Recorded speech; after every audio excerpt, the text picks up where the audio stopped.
You're good. Here we are. Awesome. Well, nice to be here for our first episode of Ask the D&D Professors. I'm Elizabeth. We're all with Open the Gates Gaming. We've got Chris here. You want to say hi, Chris? Hello. I'm Chris Campoboen. I'm here. I'm one of OTG's team members, and yeah, excited to talk about random D&D things. Yeah, Chris and I are both musicologists at Virginia Tech, but for some strange reason, we also get to do D&D stuff as part of our job, which is wild, and I will not question that. And we're also joined by our team member, Caitlin Martinkus. You want to say hi? Hello, I'm Caitlin Martinkus. I am a music theory professor. And also a team member at OTG. Very happy to be here to talk about D&D. Don't think too hard about it. It makes sense once you see the whole project, which you can check out at OpenTheGatesGaming.org. And we've got Atlas Vernier helping us on the production side. So when you hear a disembodied voice, that is Atlas. You want to say hi, Atlas, just for fun? Hello, hello. How's it going? Awesome. So I should mention we are doing our best with auto captions for the live stream here on Twitch. But in a week, we will upload a version where we've been able to clean up the captions to our YouTube channel. Both of them are Open the Gates Gaming. We'll make sure they're nice and easy to find. So we have some stories from Reddit. They're coming from subreddits. The one is just D&D, TTRPG, the classic Am I the Asshole, and also the TTRPG Am I the Asshole. Now, I should mention, Chris, you definitely identifies as a forever DM. I think that's, yes. Yeah, I mean, we make you play a lot. Yeah, it doesn't take a lot of effort, but at heart. In my heart, I am a DM. I have accepted this about myself, and I am fine with it. I like to DM. I do think on balance, I like to play more, but I do like to DM occasionally. Caitlin, on the other hand, you just like to play, right? I'm a forever player. You only play a DM on TV for our explainer videos. Yeah, I act as one. Gosh, I don't even know that we made those public yet, and I've already completely ruined them for everyone. Because clearly everyone will come here first. But in that spirit, the first couple questions we have are very focused on first-time players.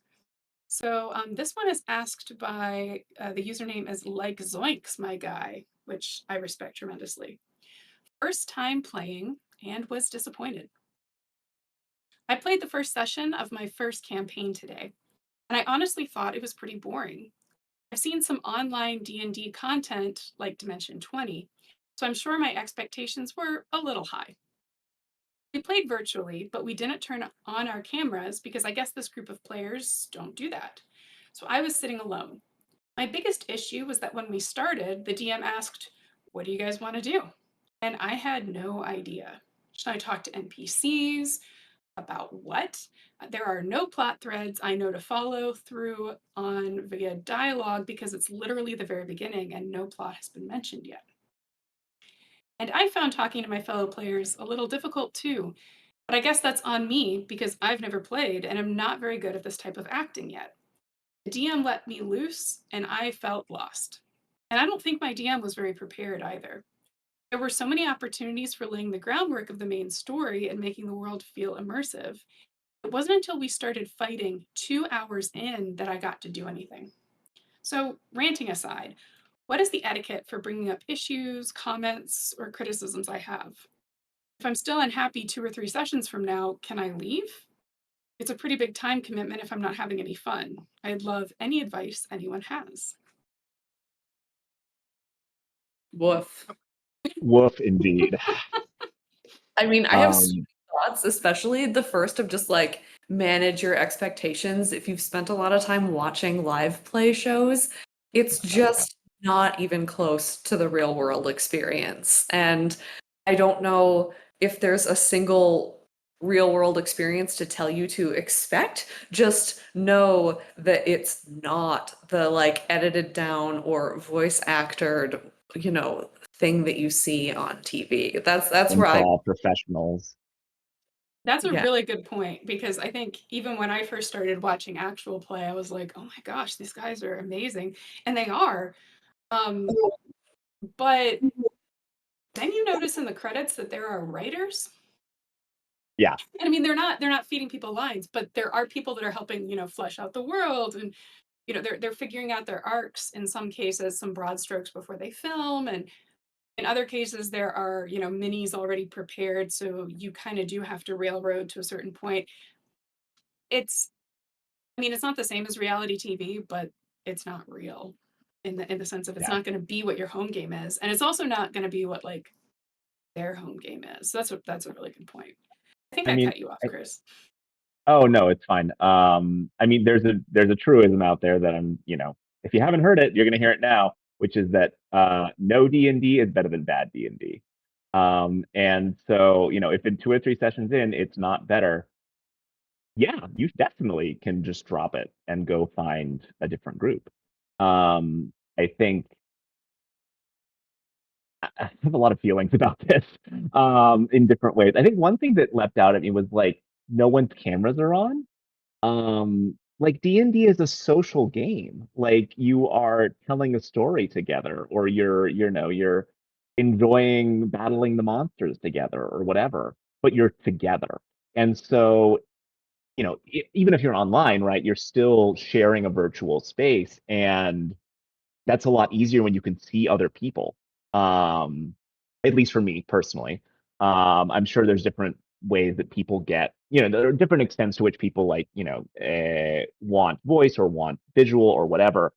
But whenever I play online, I much prefer to have as much kind of interaction as possible. And I mean, but then I am very much a like old school. I want to play at a table, like in person with everybody. Just because I don't know, there's something about the in personness of it, which again, like, that's not everyone's cup of tea. But for me, I find it adds a lot. And I think it helps. It helps too, I suspect, with kind of some of this, like, how do I broach a difficult subject with a DM, because there's more a sense of a shared kind of experience. It's easier to get a vibe from people, I think, in person. Again, like your mileage may vary. Like everybody's ability to read vibes is different. But Yeah, I will say when I started to play, it was years before I played where we could actually see each other. And some of that was the mm, technology, because we were using Tabletop Simulator, and we had these like very cool maps and stuff. Um, and it really, at that point, especially trying to do it on a bunch of laptops with how much that took of your computer, it was just much easier to do voice only. My weekly Sunday night crew, which is not my OTG friends here, we're pretty much 50-50 who's camera and who's not. I think a lot of that comes down, like, I do wonder if there was a session zero at all.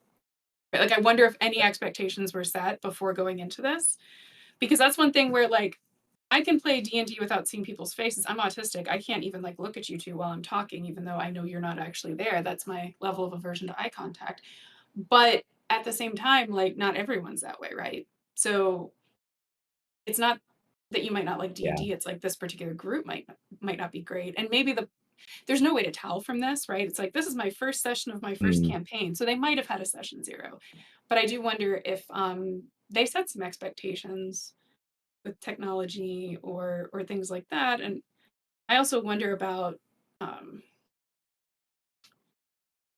mean, all DMs are different in terms of giving tons of plot hooks and letting them kind of, especially early on, maybe feeling them out. It's hard to know. That part's kind of interesting. Like a couple of yeah. thoughts. One is that a lot of this just speaks more broadly to communication. And like, I think it's great that the person is asking, for feedback from the community, but I think they should also take this conversation to the group rather than just quit after 2 sessions because it wasn't meeting their Mm, expectations. Like, try to, even though it's going to be difficult, try to have a conversation with the people you're playing with, or maybe if it's just your DM first, and see if you can get more of your needs met in that way. And then as for, yeah, just being kind of like dumped into a place, I think my intuition there is to start asking questions that forces the DM into giving me things to interact with. So just start asking those like, okay, what do I see around me? Is there that quintessential tavern that I can go to? Is there a regular at the bar that I can talk to? Is there a quest board? Like just anything that you can do to get them to start building out that picture for you so that you have more to then play off of. Like this is an unplanned advertisement for one of our tools, but The- I mean, I'm not like, this is why we made the decision guide, was for moments like that, especially if you're a new player. But a lot of us, our minds are going to go blank. You know, maybe it's a new DM, maybe it's like an overly quiet group, but the DM is really chill and doesn't want to like push something on you yet. But yeah, I'm sure Atlas will drop the link in the chat. But this just, it prompts you for questions to ask. Even the little symbols sometimes get me going if I don't, you know, to some sort of imaginative route that I can play. The other thing I thought was interesting was the idea that it was more than 2 hours in before this player says they got to do anything. And I do think there's a role for DMs gently checking in on players, but also for players checking in with each other and supporting each other and helping them kind of figure out what to do there. Yeah. There's one thing I want to zoom in on, which y'all would not notice. I get to look at the text. This person mentioned, I found talking to my fellow players a little difficult too, but I guess that's on me because I've never played and I'm not very good at this type of acting yet. Yeah. Okay. So that was interesting because that I think also speaks to the the expectations you were talking about, watching lots of actual play, that like it's not acting necessarily. Like you can always just describe, oh, my character is going to go over there and talk to that person. Or like you don't have to embody the character all the time. And the degree to which you embody the character is highly variable. I think many of us, when we start playing, and I mean, I did this. The character I still play is basically just me. And so I don't really have to think about like getting into character because I just get to turn on my wizard brain and there we are. So that, yeah, the acting thing, like, and I think thinking about it as acting to like capital A is produces this kind of like stage fright, or like this worry about maybe like feeling insecure, or just like feeling like, oh, I'm not a good player. And I think like sometimes the quietest players are the ones that are thinking the whole time, and then they say something or they come up with an idea that is just I mind want to put blowing. Caitlin on the spot with that one, because there are sometimes Caitlin's really, really quiet, and then all of a sudden you hear a lightsaber sound with the Oh sun my later. god. Like you just have these amazing moments because you've been hanging out. Although I also had to laugh because I was like, yeah, Chris, you're playing yourself. And then I'm like thinking about the character I played in the first campaign I played with you. It's a male You're playing barbarian named Corey, who was not me, but like had elements with the obsession with polar bears and animal friends. also the obsession with raging and destroying things. You know, I'm behaving really well right now, and I don't really destroy things when I rage. Just Anyway, nail we are egos.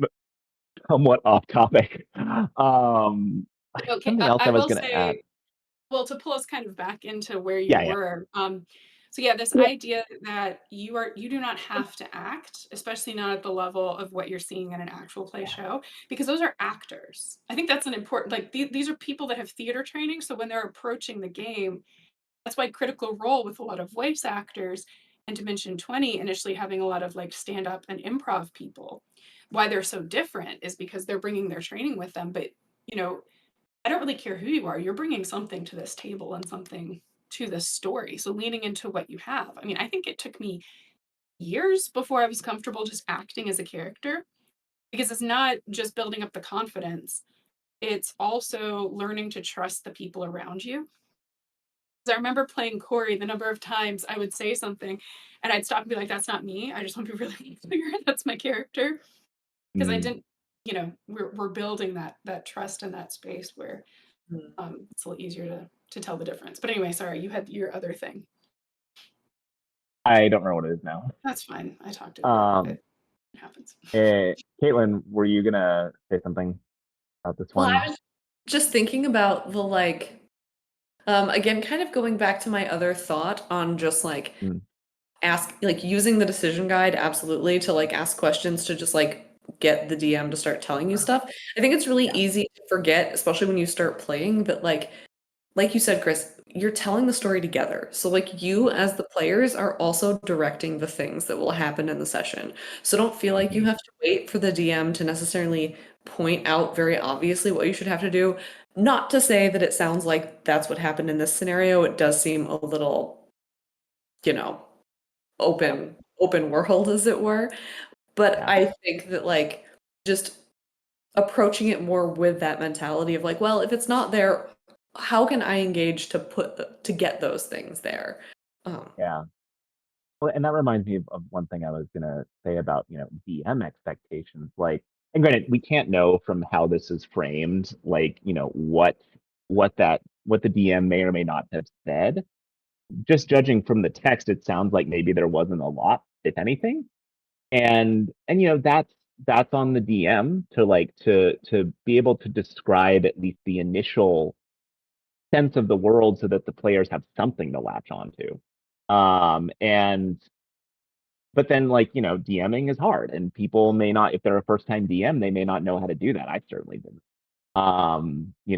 It's something you develop over time.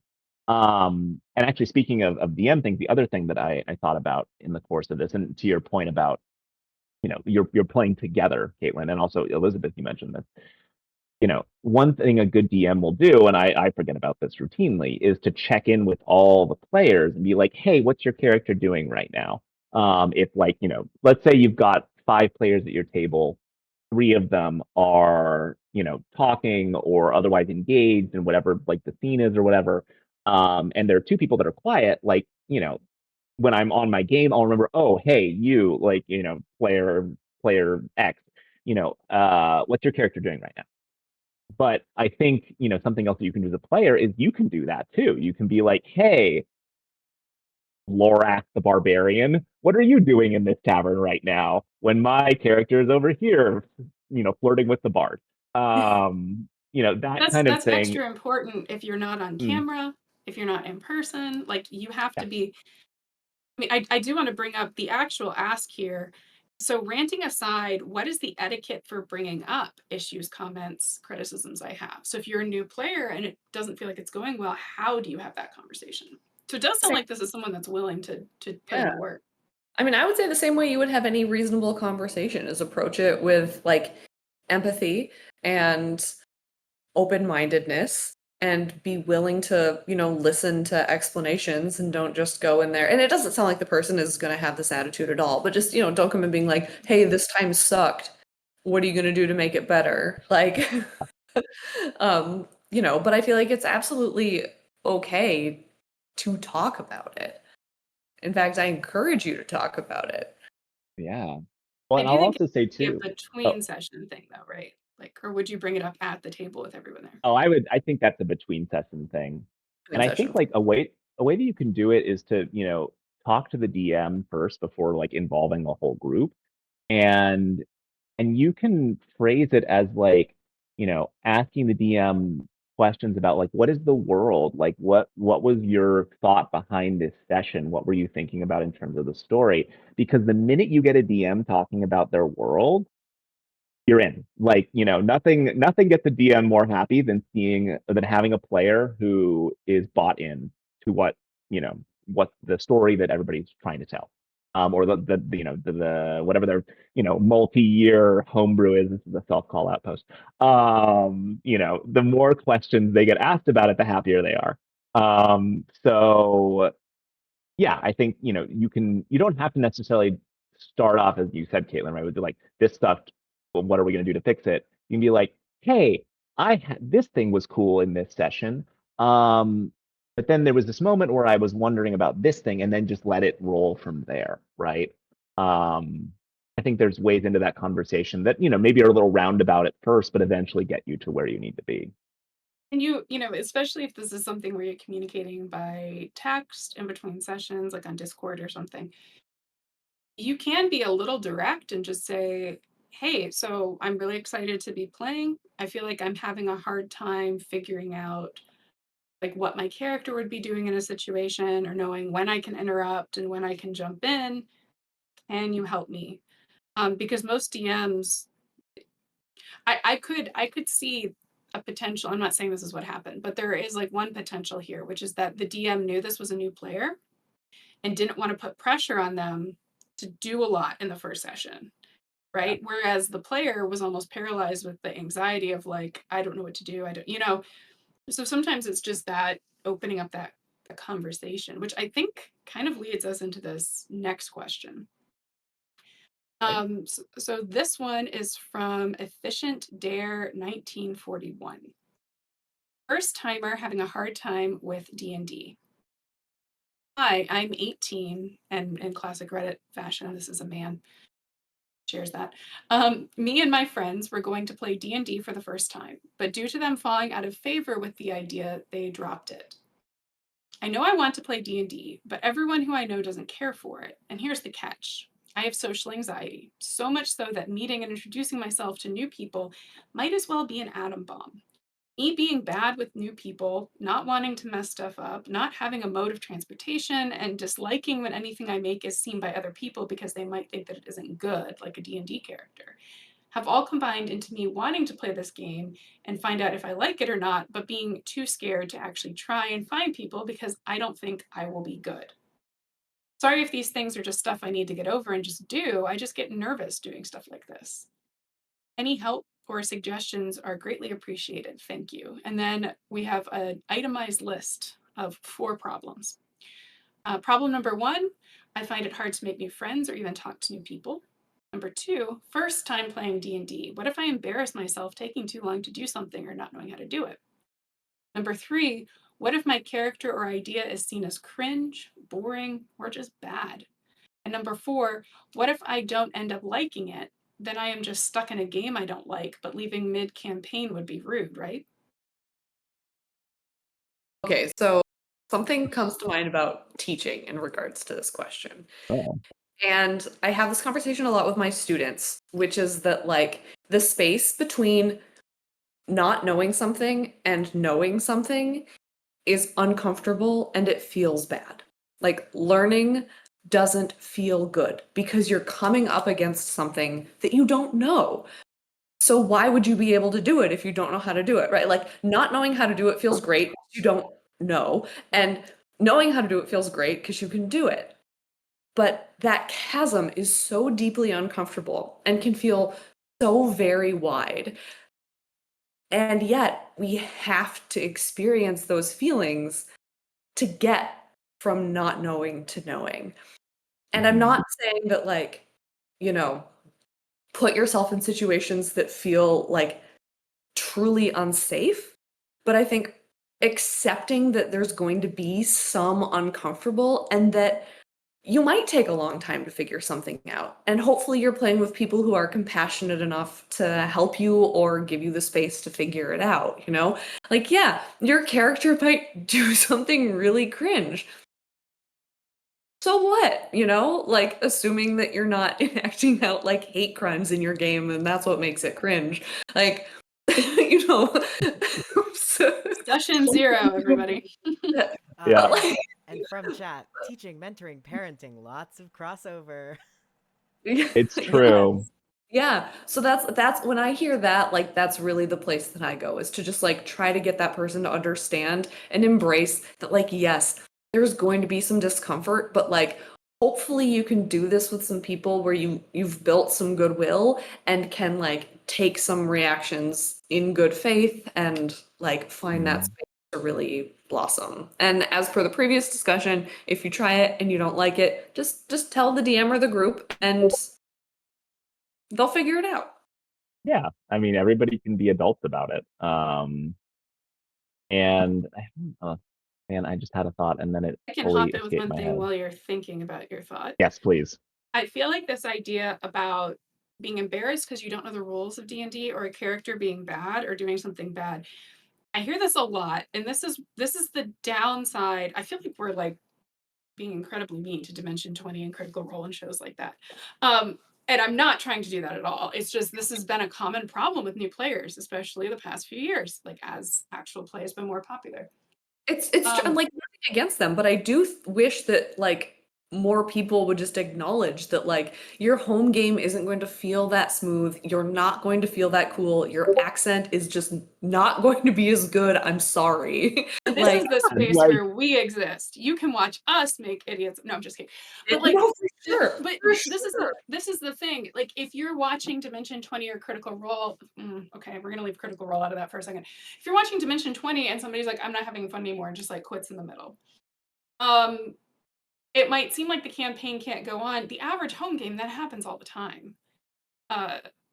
You know, a guy I love playing with, we don't play with anymore because he met a girl and now they're married and very happy and we're happy for him. But that's just life, right? And like, if he gets to a point where when we're free and when he's free line up again, we'll play with him again. People do come in and out of D&D groups and D&D campaigns. If you don't feel safe and included and like talking to your DM doesn't help, that's you don't owe these people anything. And because it's collaborative storytelling, they can retcon anything they need to. They can kill off your character and take all your cool magic items. You know, I mean, there's so many like storytelling ways around that. But I will say, we've even had people come to our playtest and they're really worried about wanting to know all the rules and wanting to win. No one knows all the rules. Technically, the only rule at the end of the day, like the one rule that matters, is that whatever the DM says goes. Which means that even if you knew the rule book forward to back, it doesn't mean you actually know the rules of what's happening at that table. It's very common to not know the rules. And this is one of those where I think they edit this out sometimes now, and I wish more of it was just kind of in there, where it's like, yeah, sometimes we have a conversation about what the heck this means. Do I actually get to topple twice per turn at level 5 or whatever nonsense it is in 2024? So, you know, we are all going to make boring and bad choices. We're all going to have moments that we don't know the rules. But that's part of the game, because unlike most games, it's the story you're telling that's the main point. But yeah, I hope that gave you enough time, Chris, to. Yes. Well, because the thing I had that came to mind was this idea of like having bad social anxiety and not feeling like you have a group that you can play with.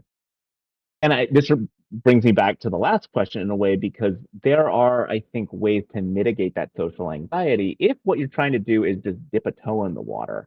Like, can you find an online game where there are no cameras, right? Where it's just voice, right? Where you don't have You just need them to swap games. Yeah, apparently they just need to like swap groups and then we're good. But there are ways to mitigate some of the things that cause social anxiety. And to some extent, this is also a kind of, an introspection thing, right? It's like, all right, what about a social situation do I not like? Or like, what about the situation is giving me anxiety? Can I eliminate that variable? And if so, can I then still play D&D? And I think in most cases, that answer is going to be yes, in some way or another. It just takes a little thinking about and finagling. And if a group's not willing to do it with you, you'll find one that will. Yeah. There are a lot of great places you can play online. We don't have a relationship with any to endorse one in particular. But yeah. One of our student workers is a professional DM. So you could play with him. And he's chill. And shout out to Dakota. Yeah, I also think like, and I don't want this to sound like I can only think of a 4-letter word for it, but like bad. Not everything is for everyone. Like not, there are, and like maybe another way into this is like, maybe you don't need to play D&D right now. Maybe just play some board games, right? Like find the ways that like you can engage with games, engage with friends, engage with the aspects of this hobby that maybe aren't specifically D&D, but still like get you in a space that's adjacent to that. that then again allow you to kind of figure out what are my limits, where are the hard no's, where are the things where I'm like, okay, this is uncomfortable, but I'm going to do it anyway. And then eventually come around to kind of, the big jump into D&D. But again, like even that idea is something that I think is partially exacerbated by the problem of actual play, like where it's this thing that's like, it's this thing, capital T, right? Where like when we started playing together, we were just, a bunch of numbskulls trying to figure out what page it's on in the player's handbook. Like we screwed up so many things. But that's also, I think, speaks to Elizabeth, you were saying about like trust and finding a group. And especially when you have social anxiety, having ways that you can learn to trust people or find the things that like, are the things you can latch on to and feel safe with is all that much more important. So yeah, I'll stop talking. Chris, just out of curiosity, do you have any advice for first-time DMs with social anxiety?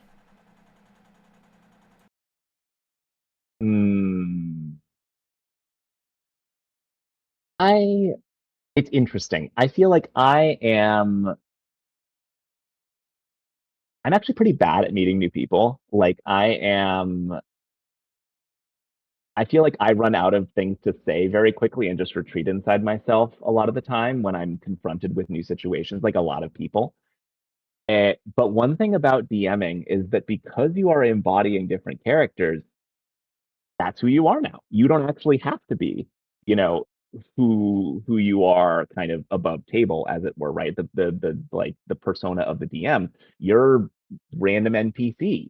Um, and also like the amount of stuff you have to do as a DM, I feel like often precludes social anxiety because it's just like, oh, I gotta be this person now, or oh, I gotta look up that stat block, or I don't know, it's like, oh, I gotta help this person with their character sheet. Um, I think there's enough going on in DMing that or at least for me, I'll speak for myself, right? For example, when I DM games at conventions, I say this as though I've done this more than 4 times. But having DM'd some games at conventions, like, these are strangers. That I am faced with at the table. But because I know that we're all there to play a game and we're all like there in good faith to have a good time, like I can just like start telling the story. Here's my setup. Here's the world. Here's what your characters are dropped into. Let's go. And then get into the characters that I know because it's the adventure that I wrote or that I'm running or whatever. And kind of in the event that I feel like I don't have something to talk about, it's like, oh, well, I know what this character wants to talk about. And that's great. So yeah, there is something about DMing and embodying other characters that to me helps me in terms of like my own issues with kind of like social anxiety and having conversations, things like that. So Well, you'll be ready from chat. You'll be ready by Unplugged. Um, but yeah, indeed. Well, and I mean, from the perspective of someone who does both frequently and is autistic, DMing is a hell of a lot easier with social anxiety than playing. It just is. Anytime you don't understand what somebody means, you just ask them for clarification. Anytime you don't really know how persuasive that was supposed to be, you just make them make a roll. You have a little bit more control over the situation, but you do need to make sure that you stop your prep several hours before the session starts.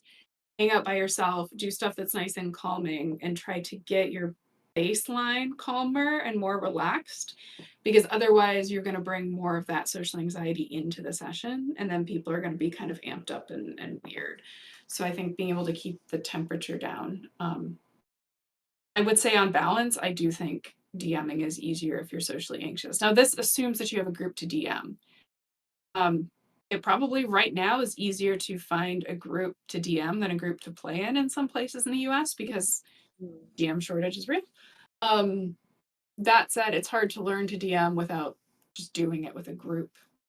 So I've just been really lucky to have groups where we have a lot of DMs. Yeah. Okay, this is we're gonna flip it on the other side. So we have the player asking if they can quit after the first session. And this one is from Sam and Jaspy. Am I the asshole for kicking someone from my D&D game after the first session?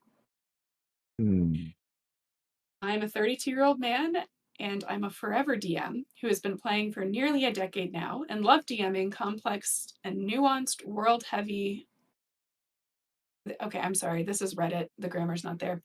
I love DMing complex and nuanced, world-heavy roleplay, or a nuanced world heavy on roleplay. It could go either way. Or lack thereof, making it awkward. Yeah. Anyway, some time ago, I started putting together a new campaign that I was proud of, an amalgamation of all the lore building and writing skills I had developed. I invited a few longtime players and friends, and seeking to make up numbers to a party of 4, we included a friend, 37-year-old man, as one of the players. From the get-go, he was a bit odd, super secretive about his character, and kept telling me that he had, quote, a story he was going to tell. But he wouldn't let me in on what he had in mind, despite me being the DM. And honestly, the snippets I did get seemed like run-of-the-mill white savior Mary Sue shit. That's a direct quote. He also kept adding elements to his story that involved dictating how certain parts of metaphysics and magic worked in the world, despite that being a core element to the story. We pushed through creation, and on the first session, at the first sign of any conflict with NPCs, fishermen who wanted to purchase one of the party members, a talking crab. That I want to play this already. So first conflict, fishermen just want to buy a party member who's a talking crab. He decided to let all hell break loose and lightning bolt the group of innocent fishermen. What followed was the party attempting to flee, and when cornered and given the option to surrender, so I could get this shit under control, he decided to escalate again and attack the guard captain requesting their surrender. I ended the session normally, but shortly after I sent him a message saying I wasn't comfortable with how he played the game and that I didn't want him to continue. He told me I was an asshole and that I should give him more chances. But even when we talked through alternative things he could have done, they were all some version of establish my dominance through violence. Am I being the asshole here for not even trying? I don't know the guy. He's just some dude to me. I also used to run D&D as therapy for teens and children with autism. Let's not get into that one. Whilst I witnessed a lot of cringe during this, A, I was getting paid for it. B, eliciting cringe was an intended goal of the therapy, breaking down in game social situations out of game. And C, the kids were always super receptive to feedback. None of this is true for this guy, and I just couldn't be asked with it. Am I the asshole for not having any patience and just booting him after session 1? Nope. I'm going to jump in on the last bit. I vote that we skip this part. The children can't fight back because you have power over the children and you're teaching them what it means to be a normal human. Let's just for the sake of time, why don't we just skip the comparison to the autistic children, shall we? We're gonna bracket that part. Yeah. It'll be another episode another day. So this also gets to trust, right? Like you need to trust your DM. Your DM needs to trust you, right? Like there is a social contract in play in D&D, right? That like we're all going to agree on the basics of this world and the basics of how our characters work and interact. And there's also the implicit thing, as you were saying, Elizabeth, right?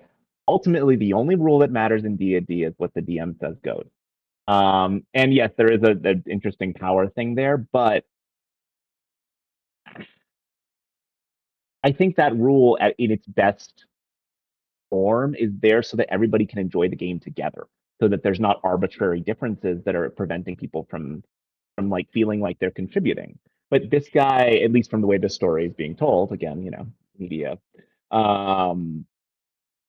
this guy wanted to, he wanted to dominate things. He wanted to like dictate how things worked and to also apparently just blow up the DM's world on the first session, which like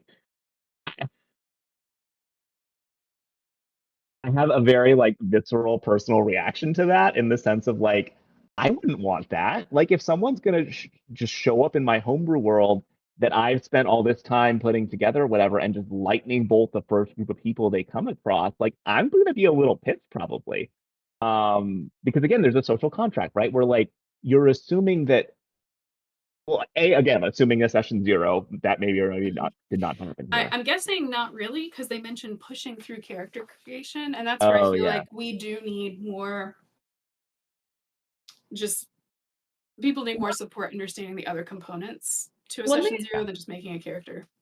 I'm unclear on is, did this guy get onboarded onto an already ongoing game, hence character creation was pushed through, or was that everybody? It sounds like That the DM's been playing for nearly a decade. He's been putting together a new campaign, but it is an amalgamation of lore building and writing skills he developed. So it's possible he's pulling things from other campaigns. Most of the people he brought in are long-term players and friends, and this one person is new. He does say it's just a party of 4, so he's got like 3 people he's known for a long time at least, played with, and then one newer person who is 5 years older than him. Gotcha. Just bringing that up. Feels relevant all of a sudden. Hey, Gorthy. cat clacked on. Yep. He's also never been fed. I think he would just want everyone to know that. Ever. Yeah. Not one. Never. Not once. There's a couple of things in here. One of them is, it's kind of funny because I feel like this person's creating or doing things that usually I encounter DMs wanting to do rather than players. So it's interesting.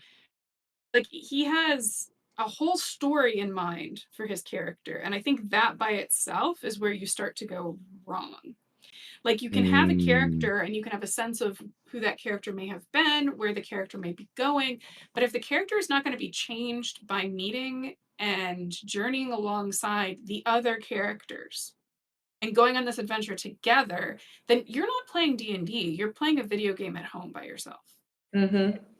Well, and that was another red flag for me in the sense, again, like getting back to the trust thing, is like if there's an arc you want for this character, if like as you said, right, if there's a place you want this character to go, tell the DM, right? Like the DM is there to help you, right? Like is there to help you establish the circumstances through which that character can have some of the story beats that you're envisioning for them.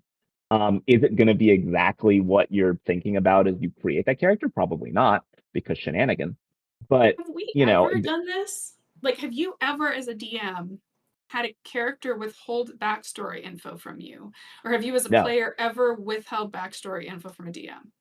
no, I always have the opposite problem where it's like, here's a, 10-page story I wrote about this piddly ass character I made yesterday. Like, But even like when I've had characters that have something interesting going on that I want to hide from the rest of the party, I'm always doing it with the DM. I'm running it by the DM.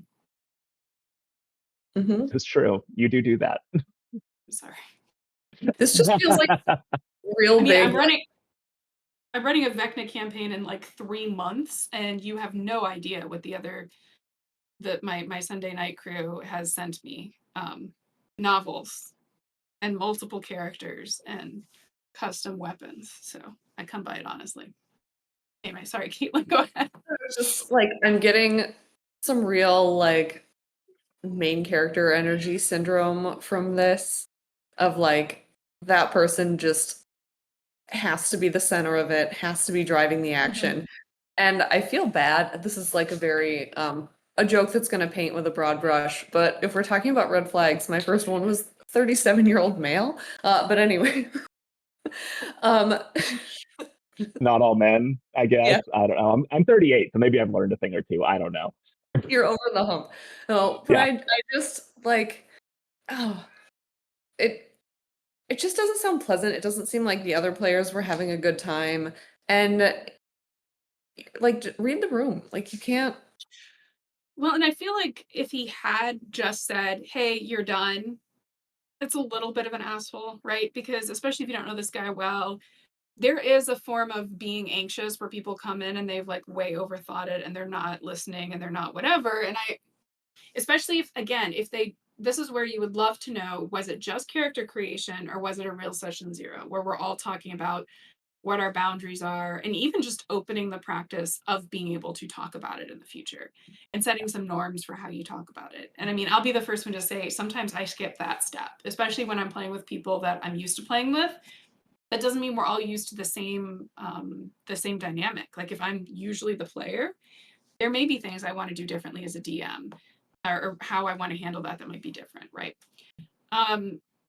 But the thing is, I he will did add. go back. Oh, He did try to talk to him. And then the guy called him an asshole, and that says he should get more chance. So they talked through alternative ways he could have handled that situation. But ultimately, all he wanted to do was, quote, establish my dominance through violence. and also, I don't like, know. that's the thing where session 0, like, if you want to be murder hobos, like, establish that. Like, there are ways to run a campaign where you just start fighting shit. Oh, there's my Yeah. one. But you know, that has to be something that's agreed upon, because you know, people play the game for different reasons. Some people are really into combat, some people are really into role playing, and you know, that again, that's what you talk about in a session 0. I will also add, Cuckoo Lane Will also said main character energy, so you know, we're on the same page there in the Yeah. chat. I don't know. Um, My favorite rage quits. My favorite one is still the rolling stats guy. I'm not gonna like rage quitting because we were rolling stats. The other But thing it was the same thing. It was like, I don't want my character to be worse than your character. It's just totally misunderstanding the game. Sorry, Caitlin, go ahead.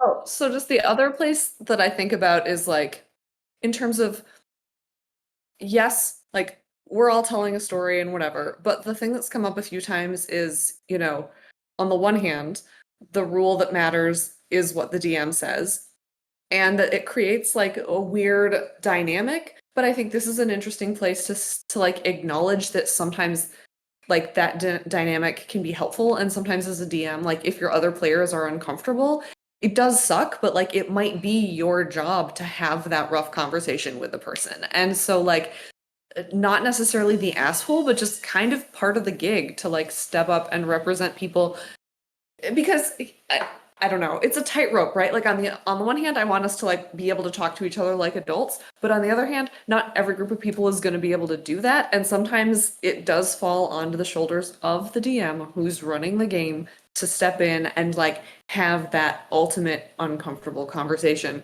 so that it doesn't turn into just like a circle of people telling every, you know, like, you're awful, you guys are awful. Anyway, I would argue it's as much of the job as lore as world building, if not more. Like this is, and it's hard because I wish there were more places you could learn this and more ways you could learn it. I think the best way is playing a lot for other DMs. Like the more that we're all kind of playing for each other, with each other, we learn a lot. and yeah, like interpersonal conflict resolution does not have an entry in the index of the player's handbook or the DMG. Like, you know, like that is not something that I people don't know often talk that about. Wizards of the Coast is the. When, But anyway, Ding. This goes so well into the next question, so I'm going to jump ahead, even though I think that some of the things you're saying are going to apply to this. Okay. Am I the asshole? House rules now come with consequences. And this was asked by Blackout Shadow 07. Hi there, DM of the game here, and I'm just looking for a bit of feedback on something that's been going on for nearly a year. I do think the time frame is going to be important here. I have a group of 5 players, and there's one, let's call her Sue, that is always on her phone. I don't mean this like checking her phone for messages. I mean, not my turn, phone time. My character isn't in this conversation, phone time. And then every time it comes to her turn, Sue asks what's going on. Mind you, this campaign has been going on nearly a year now. The breaking point where I implemented my new rules is I had a map with red squares added to them and said, these are your objectives. The more you save, the higher the payout. That got everyone's attention, as several people, Sue included, were vying for upgrades that needed a lot of money to get. Initiative is rolled and we begin.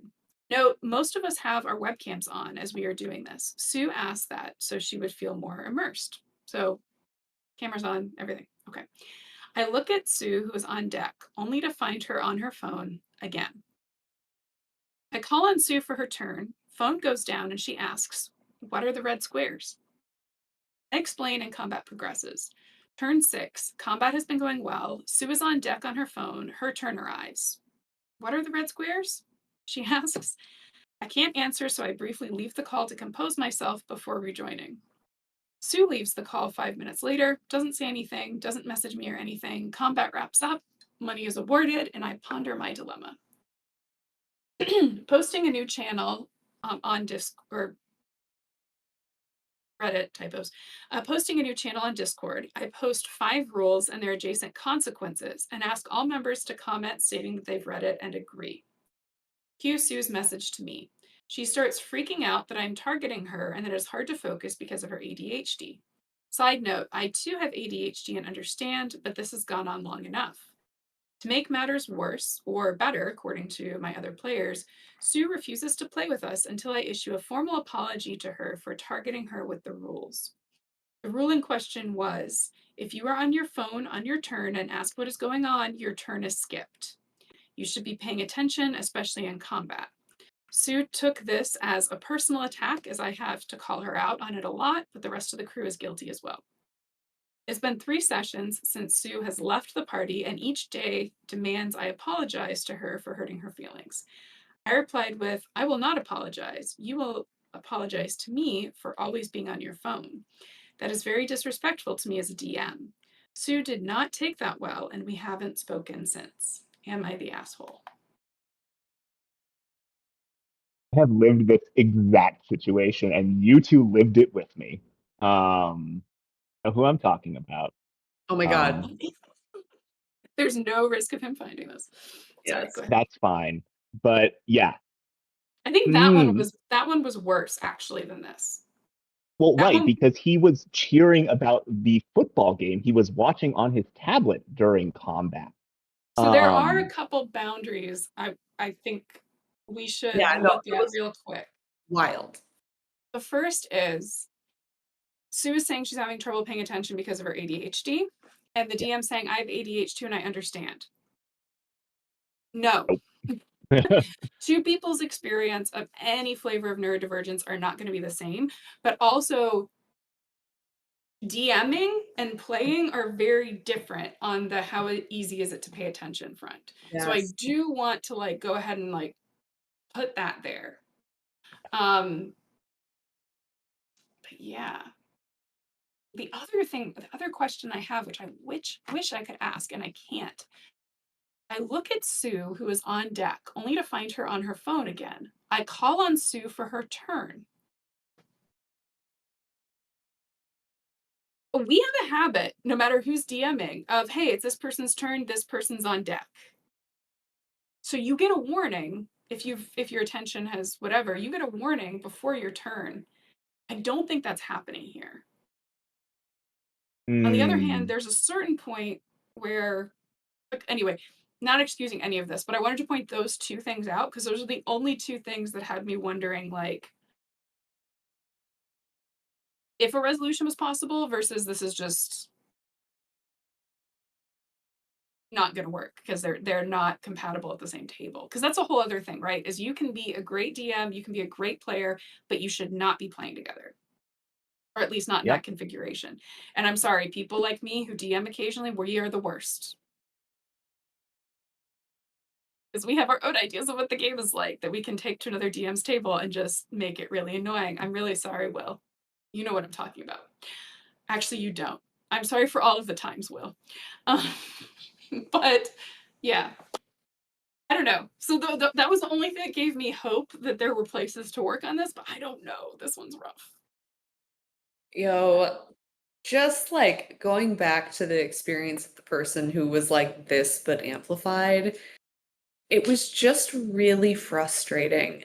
As a player, especially because the person didn't know, how their character worked and would always it would get to their turn and then it would be what should I do? Where are we? It just slows things down to the point where it's unpleasant for everybody. And I think then maybe that just goes back to the this might not be the best table for you and your attention capabilities. I get it. everybody's at a different place. And I'll be the first person to say, like, I'm not always the best at paying attention, but I do keep track of where we are. Like, I think of things to do and can drop in, and yeah. Oh, that's just rough. That's thorny. I think some of it's also figuring out like what are the things you can do and what are the things you can't. Right. And they're going to be different for everybody, and that's why I bring up that things are different. Yeah. I've played with people who can straight up grade papers while playing. What they do is they build a character, and this is nobody in the OTG group. They build characters that don't take a lot of thought every single turn, because you can intentionally build a character that is pretty simple to run if this is your problem. So you're like, hey, I'm a barbarian, I'm gonna rage, then I'm gonna, they take notes, or someone in the party takes notes that are collaborative, so they can read what happened before their turn.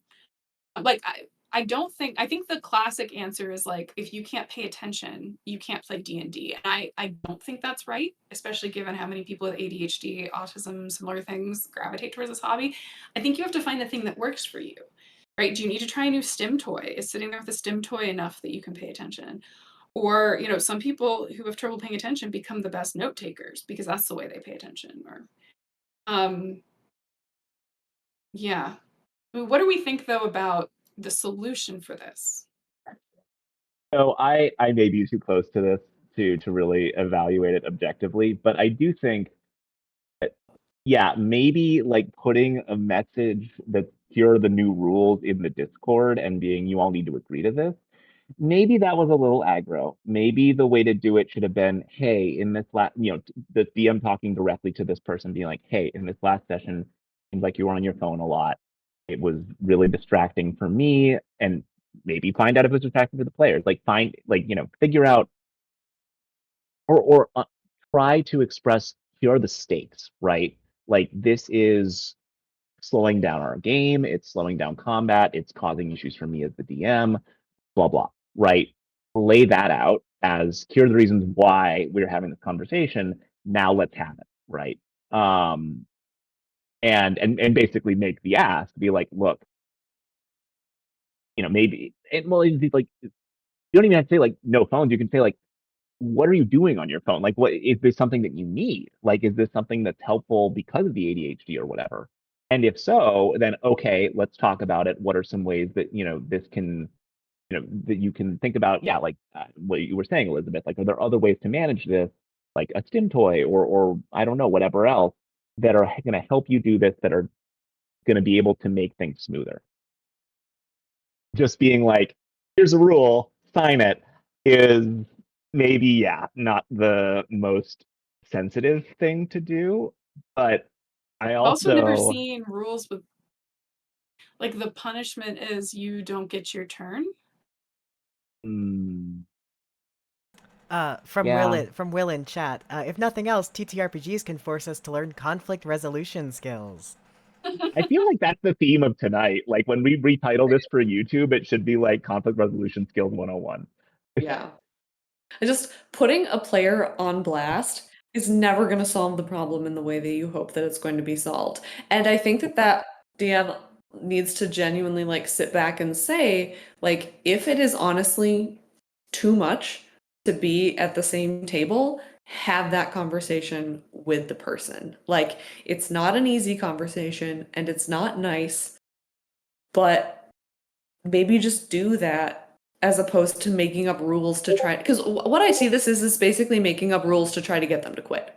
And I think like rather than kind of take some of the responsibility and say like, this is hard for me specifically, I don't know. Yeah. Because I also have questions about, why can't you come like, this is a game of collaborative problem solving. Maybe be collaborative with your problem solving. Like, it's pretty rare for me to have like a DM other than a house rule or something fun, which even then we check in with others about usually, right? Like, the rules are often developed together in session 0, but also periodically through. Not so much like these are the 5. I'm really curious what the other rules were and if they all felt targeted. Yeah. And I mean, I'm sorry, there's also something where it's, if there are no other solutions to be found, I feel like having Sue feel like pushed out of this is going to impact her ability to ever try to play D&D again in a way that isn't authentic. Because I'm going to be honest with you, some DMs are better at running combat quickly than others. And that doesn't always matter, but it can for a player like Sue. Like sometimes for the DM to be doing a good job, they have to be identifying what their players can handle. And this is an incredibly complex mechanic to put in the middle of a combat situation if somebody's already having trouble paying attention during combat. Especially if you're going to represent it with extra squares on the map that aren't monsters. So I also wonder I'm about seeing all sides here and just, communicate. Yep. I was gonna say I also wonder about the gender thing here, in that like, Yeah, you that's what know, I was feeling. there is a tendency to infantilize sometimes, that men do with women. And we don't know, like, yes, this person is saying that they were on their phones being disruptive or just not paying attention, but like, how much were they on their phone actually? And is there also potentially a presumption of not knowing the rules as well because gender?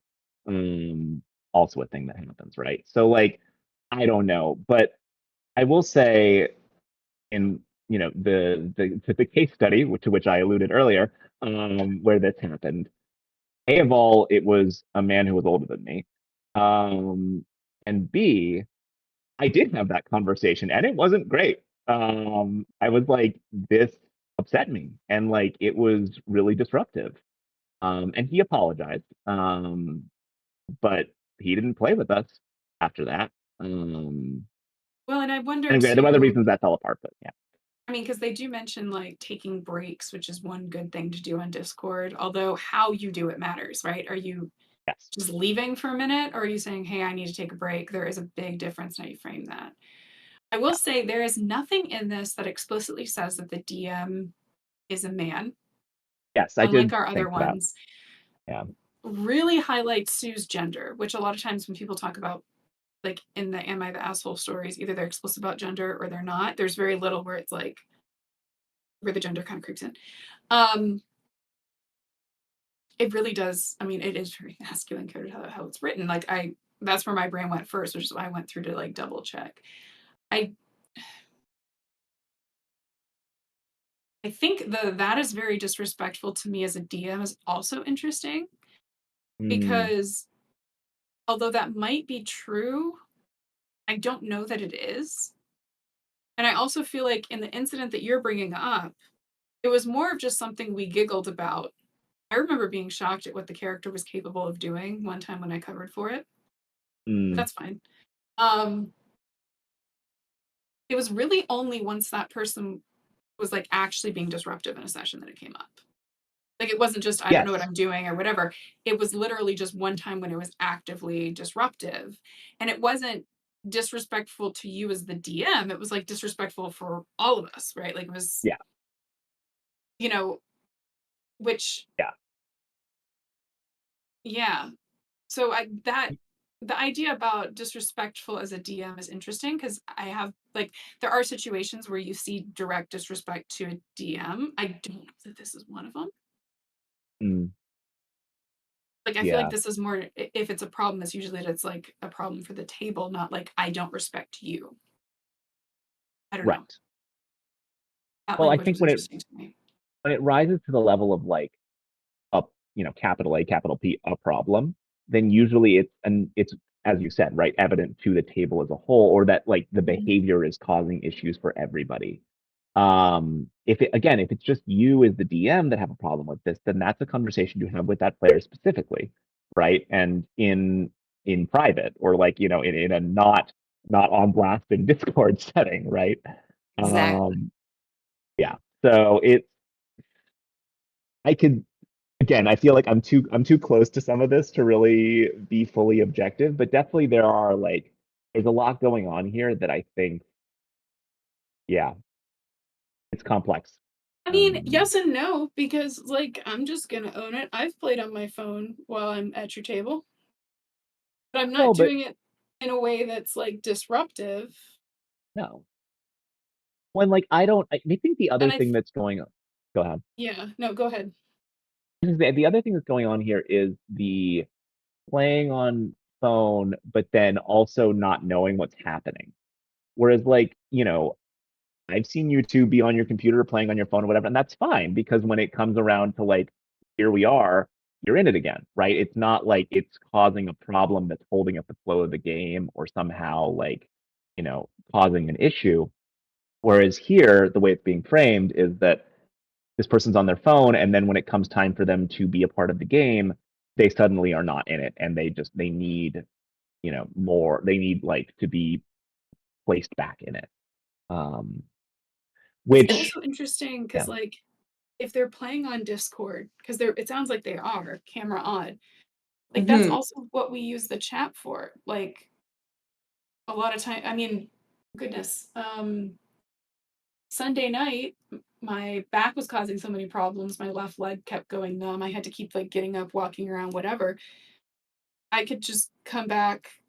The other players would let me know, or I'd look at like the string of ridiculous gifs in the chat and somehow be able to interpret that at this point because that's how we communicate.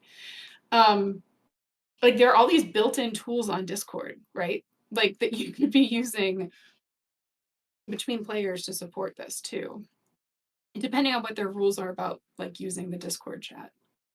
That brings me to is I think like the thing that makes this question really awkward is also to get back to that like what is the role of the DM? And like the DM Mm, obviously like taking this really personally, which I mm, think I get. Like I think I can understand that because like you're putting in a lot of time to like build the world or and like I'll be perfectly honest. The time that I put into playing is basically like I'm here. Sometimes I think mm, about stuff in between sessions, but most often not. And by nature of being the DM, you're throwing yourself into this thing. So I yeah. can see where, it gets to this player's turn and they're just not there. It's not a nice, fuzzy feeling. So, like, it's hard to get, like, I think one, just like acknowledge that that's there. And I think it's okay to acknowledge that that's there. I don't think we should be telling people, like, you can't have that feeling. It's how do we, like, Yeah. process and understand that feeling, like, that comes afterwards that I think is really important. And so then the conversations of, like, okay, so you're having this feeling. Is the rest of the group having this feeling?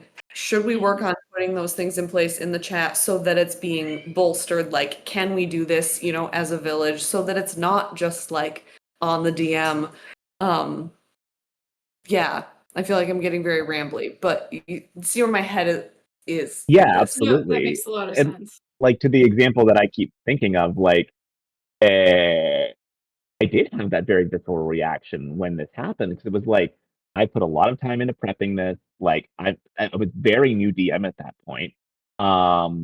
And it just felt like you're not taking like not even you need to take it seriously, but that you're just not here, right? You don't care. Also, the degree to which it was a disruption was also like broaching the level of like I'm drawing attention to myself, right? Yeah. Because I want to be a clown, and get attention. Um, Well, and it involved and interrupting other yeah, players when they were taking their turns too. I think that that was, too. yeah. Yeah, so I definitely had a very personal reaction to it when it happened. Um, but I got over it, or I don't know if I even got over it. Like I processed it enough to then talk to him about it, and that was ultimately fine. And now it's a fun story. I So, feel like so much of these is not just what they say, but how they say it.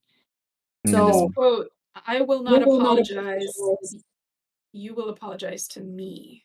Anytime I hear that kind of language, like again, to go back to this is just interpersonal 101, but like anytime someone is like I'm 100% right, you are 100% wrong, like apologize, etc., like there's just no way that that's actually what the situation is.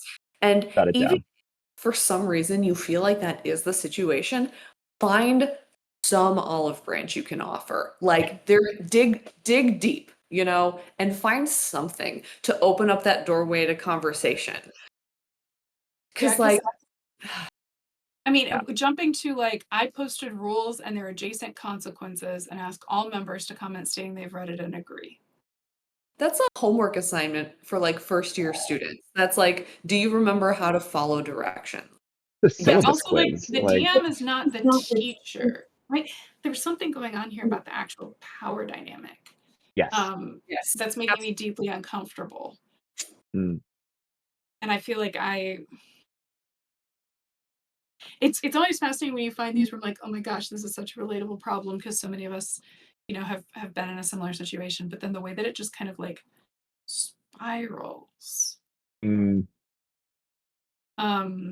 Like tell too much of someone else's story, but I was in a situation with a DM who was kind of similar vibes, like frustration with me personally, for the amount of like how often am I checking other things, and like it turned out it was actually like not really a thing that had to do with me or my actions, but the way that they were perceiving them and like their own personal set of baggage that they were bringing to the interactions. So like I would just strongly encourage all of us more broadly, like when you're kind of frustrated and you feel so right in that way, try to be a little introspective and think like what about this is really like pinging for me, you know?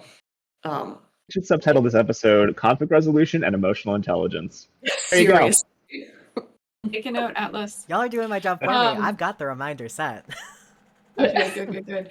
No, this is reminding me of all weird things of the most recent time I spoke at a med school.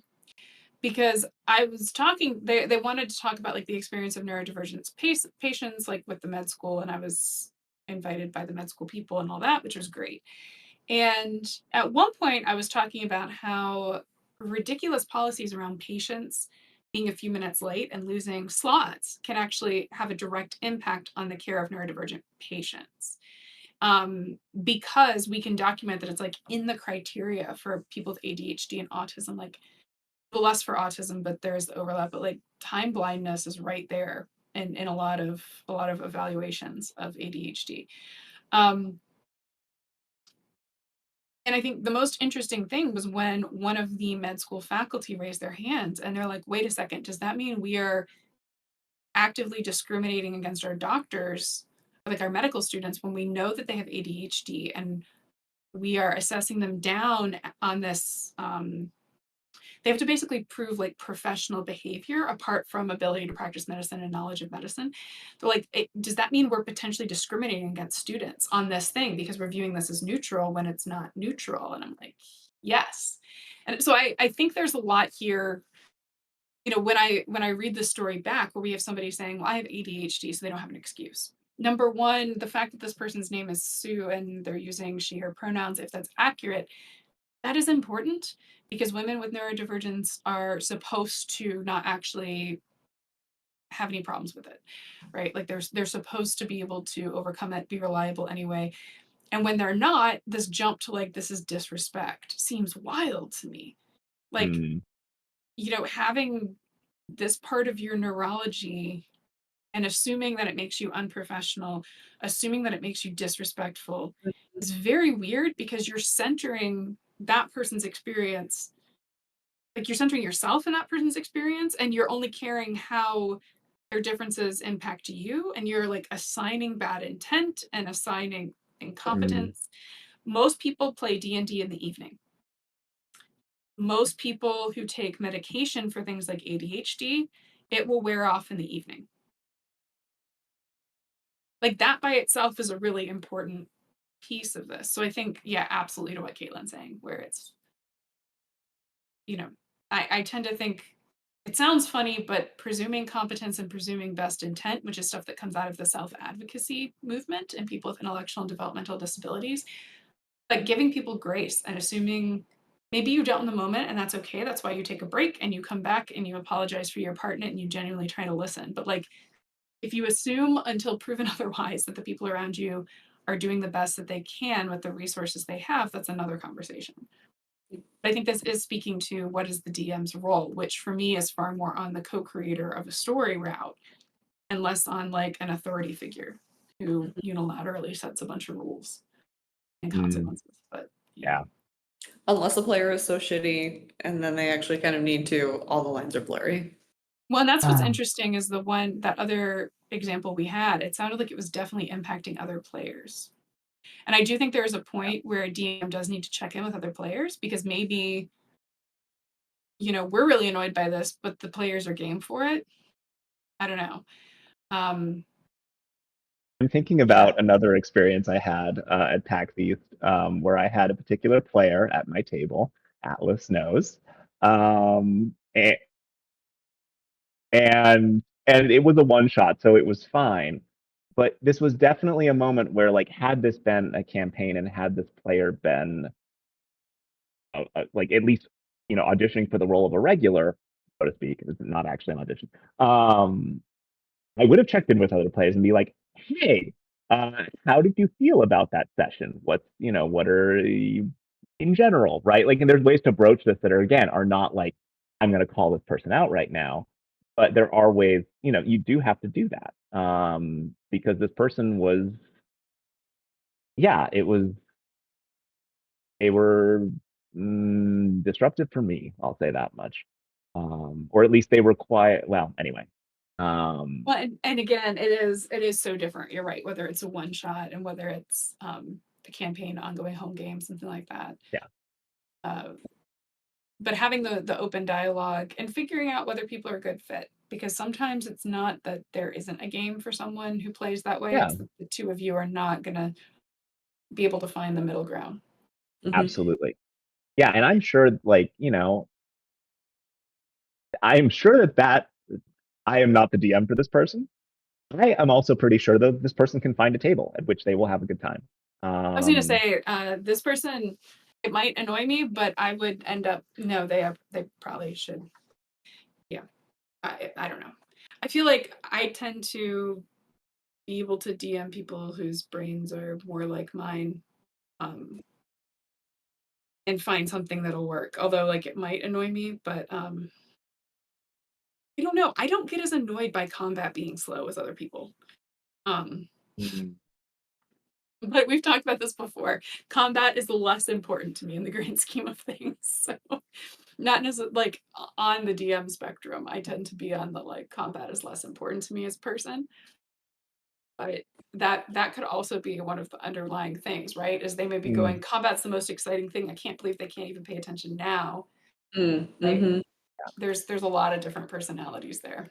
Well, and all the more reason, right, that they should have a conversation about, like, what is it that we're here to get out of this game, right? Whether that's a session zero or whether that's a check-in, right? Like, if there is a mismatch in terms of, like, here's what I'm really into, here's what's going to get me to pay attention, like, that's a discussion to have. On that note, I think we may be winding down. I want to give y'all a couple of reminders. One is that there is a link in the chat here on Twitch, and we'll make sure it's in YouTube that's pinned.